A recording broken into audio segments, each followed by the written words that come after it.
Alright, welcome back. So in this video we're going to talk about health. So we have server's health. Okay, so view the health status of all services that are available with your current subscription. Okay, so you're going to see here we have a couple advisories. Okay, so for Exchange Online we have two advisors or advisories. I can't talk, sorry. Users are unable to permanently delete items from their folder in the Outlook desktop client, and then admins can't submit items older than 7 days in the submissions portal. Okay, so if I click on that,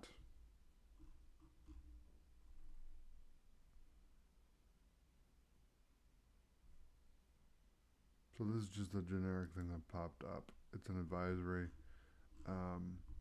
So this is going to show you two advisories, okay, for that. So let's go back to all services, and then SharePoint has one advisory. Admins seeing SharePoint online storage quota changes being reverted after 2 days. Okay, so we can report an issue, okay, or we can look at preferences. Custom view. Alright, so what you can do is display health status for these services only. So right now we are not using SharePoint, for example. So you can go to preferences and turn SharePoint off. In theory, you should be able to, right here. Okay. Now, what does that do? Well, it does a couple things. It eliminates that advisory because we haven't even got into SharePoint yet. So if I go here and we refresh, SharePoint Online should disappear now. Okay. And the reason for doing that is not to ignore the problem. It's more so that you understand that if you're not even using the service, it's great that they have advisories, but sometimes it just doesn't have anything to do with what you're doing. Okay. Microsoft 365 Suite. Okay. Again, this is an advisory. Let's see what it says. Admins are unable to upload and save photos in Microsoft 365 Admin Center. Okay. So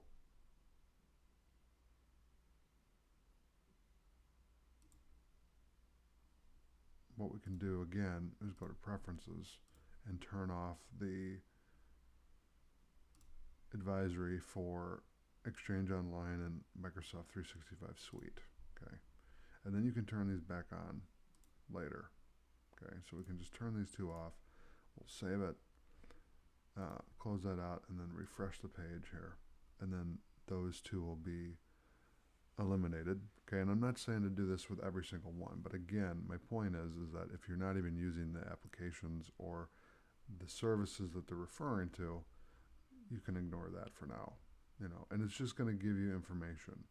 It'll give you the ability to report an issue and then send it into Microsoft so they can try to fix it. Okay, then we have incidents. An incident is a critical service issue, typically involving noticeable user impact. So you can report an issue here. Advisories, that's what we just were looking at. History, view info about the history of incidents and advisories that have been resolved. Okay, and then report issues. Okay, so click here, report an issue. So that's service health. Okay, then we have Windows release health. Find information about known issues for currently supported versions of Windows operating system. Alright, so this is a doozy. I'll give you kind of a funny story. It wasn't funny at the time, but it's funny now. Windows health or release health.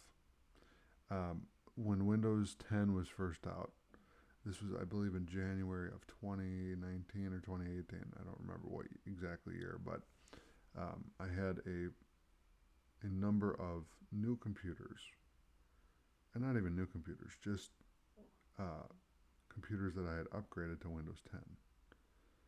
Actually, they were new computers, now that I think about it. I upgraded a bunch of computers, so let's say about 15 computers, okay, and I had at one department. We'll call it the sales department.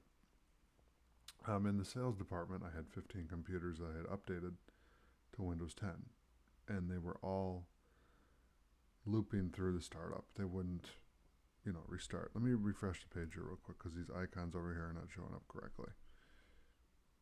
Okay, and let's give it a second here to kind of load. But anyway, so what I was saying is, so they have find information about known issues for currently supported versions of Windows operating system. So known issues, okay, would be here, and then history, okay. Well, I can tell you one known issue that I ran into. That was that on the startup, Windows 10 would just loop through, okay, and it wouldn't work, okay. Kind of like what this is doing right now. The page is kind of going haywire, but we'll just leave it. If I go to Message Center, each message gives you a high-level overview of a plan change and how it may affect your users, and links out to more detailed information to help you prepare. Okay, so these are different things that you can do. And again, this is way more detailed and intimate than what I experienced when I was doing this stuff, which is great. They've really updated this a lot. Okay, so then you have archive here, and then inbox. Okay. Then we have network connectivity. You can see we need more data to generate network connectivity insights. To get started, turn on your location opt-in settings to automatically collect data from devices using Windows location services. Go to your locations list to add or upload location data, and have someone run the Microsoft 365 network connectivity test from your office locations. Okay, and then you can set up locations here. So I can go to add location. Okay, and then we can import and refresh. Okay, and then threats and antivirus. So you can see here all threats that have been detected on any device connected to your company data appears in this list. Whenever possible, Microsoft Defender Antivirus mitigates threats for you. So I'm not going to give you an advice on what antivirus to use, but remember one thing, especially when you're using multiple devices, that all those devices are vulnerable to viruses and threats. And so you want to make sure that you have some sort of antivirus on each one of those devices, if you can handle it, if you can help it, more like it. Okay? So that is health. All right? So thanks for watching.